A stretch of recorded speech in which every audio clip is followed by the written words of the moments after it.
السلام علیکم ورحمۃ اللہ وبرکاتہ۔ میں ہوں ڈاکٹر ماجد اور آپ دیکھ رہے ہیں 5 منٹ کی قرآن کلاس۔ تو میں آپ کو خوش آمدید کہتا ہوں۔ آئیے آغاز کرتے ہیں۔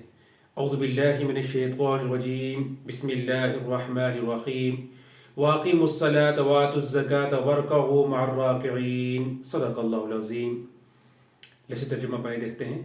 وَأَقِیمُوا اور تم قائم کرو، الصلاۃ نماز کو، وآتوا اور ادا کرو، الزکاۃ زکات، وارکعوا اور رکوع کرو، جھکو، مع الراکعین رکوع کرنے والوں کے ساتھ۔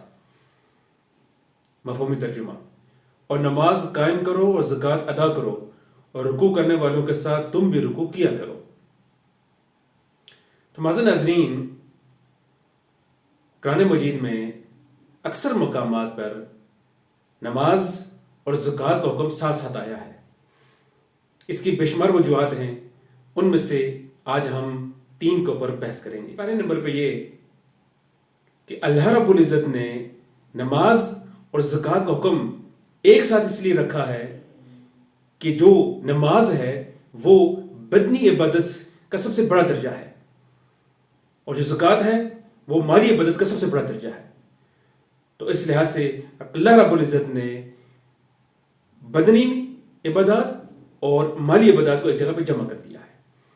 دوسری وجہ، چونکہ نماز اللہ تعالیٰ کا حق ہے اور زکات بندوں کا حق ہے، تو اس لحاظ سے یہاں پر بھی ایک اشارہ ملتا ہے کہ جس طرح حقوق اللہ کو ادا کرنا ضروری ہے، اسی طرح حقوق العباد یعنی بندوں کو حقوق کو بھی ادا کرنا ضروری ہے۔ اور تیسری وجہ وہ یہ کہ نماز اور زکات 2 ایسی عبادات ہیں جو اس سے پہلے بے شمار شریعتوں میں فرض رہی ہیں۔ شریعت موسوی کی ہم بات کریں تو اس میں بھی نماز فرض تھی اور زکات فرض تھی، اور یہاں پر بنی اسرائیل کو، اہل اولاد یعقوب کو اور یہودیوں کو بتایا جا رہا ہے وَأَقِیمُوا الصَّلَاةَ کہ نماز قائم کرو۔ دیکھو تمہارے مذہب میں بھی، تمہارے اس تورات کے اندر بھی یہ بات لکھی ہوئی ہے کہ نماز قائم کرو، اور چونکہ اس دور کے جو یہودی تھے وہ نماز سے غافل ہو چکے تھے، نماز کا احکامات بدل دیا تھا، سال میں صرف ایک سجدہ کیا کرتے تھے، تو اللہ رب العزت نے انہی احکامات کو دہرا کر ان کو بتایا جا رہا تھا تم نماز ادا کرو، پھر زکات بھی ادا کرو۔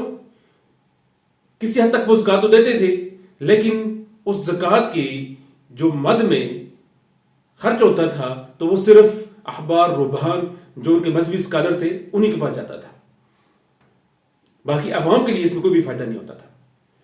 پھر تیسری جگہ بتائی وَارْكَعُوا مَعَ الرَّاكِعِينَ کہ آپس میں اتحاد قائم کرو، باجماعت نماز کا اہتمام کرو، رکوع کرنے والے ساتھ رکوع کرو۔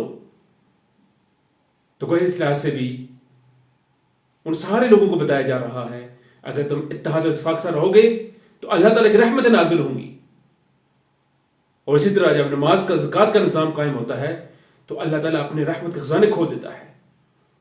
تو اللہ تعالیٰ سے دعا ہے کہ وہ ہمیں قرآن کا صحیح فہم عطا فرمائے۔ السلام علیکم ورحمۃ اللہ وبرکاتہ۔